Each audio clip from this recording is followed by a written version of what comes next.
Now this here, I'm sure you have seen this in people's yards and all over the place. This is English ivy. See those leaves there? That's English ivy.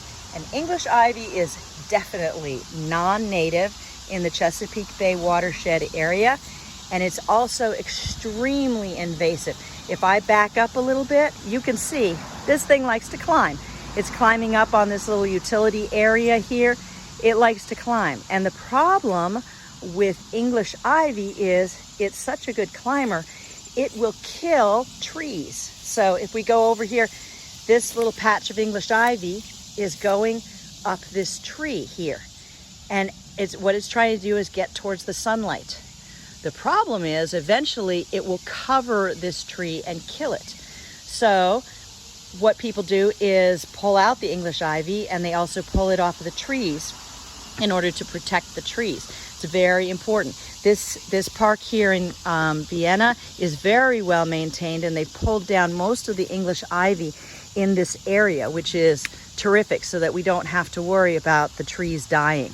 But English ivy is very, very invasive. Another really common invasive that you'll see this one around the sides of trails and wherever soil has been disturbed in the past. So that was our English ivy over there that we looked at.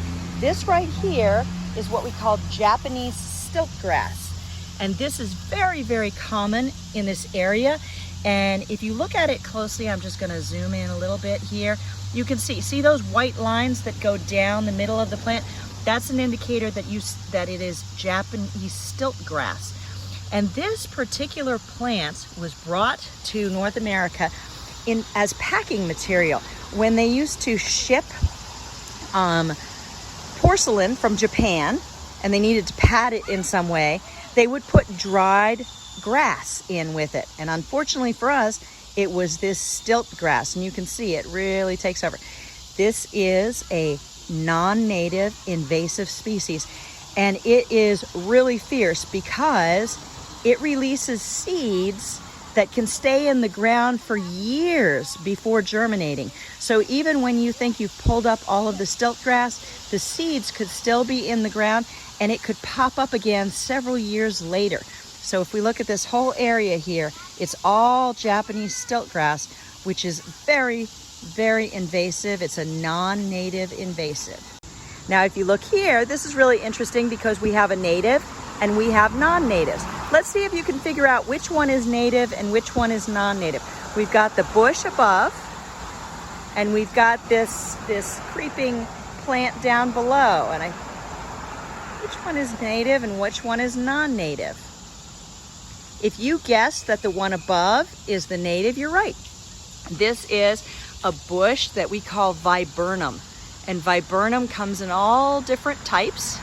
And you can see these leaves are kind of big and unusual. They don't fit one set pattern, but this is a viburnum leaf. And this is a native, and a lot of these flowers, so it's a very beautiful plant. And down below, let's see if you remember what we've talked about. This one is English ivy again. And what they have to do in park maintenance here is to protect our viburnum, because if we look, we've got all this English ivy, and zoom in, look at that. That English ivy is heading up that viburnum. So what the park maintenance people are gonna have to do is pull it down so that it doesn't kill our native viburnum. Can you guys guess what happened with this tree right here? This is pretty cool.